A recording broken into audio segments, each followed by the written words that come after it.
വന്നിടുന്ന ചിത്തച്ചോര എൻ്റെ മടിയിൽ വന്നിരിക്കു വേഗം ഉമ്മ തരട്ടെ.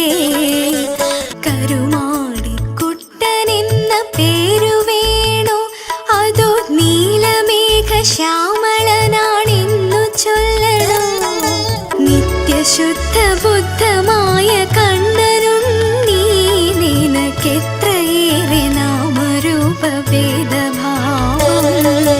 ഓടിയാടി വന്നിടുന്ന ചിത്തച്ചോര എൻ്റെ മടിയിൽ വന്നിരിക്കു വേഗം ഉമ്മ തരട്ടെ, നിനക്കൊരു ഉമ്മ തരട്ടെ.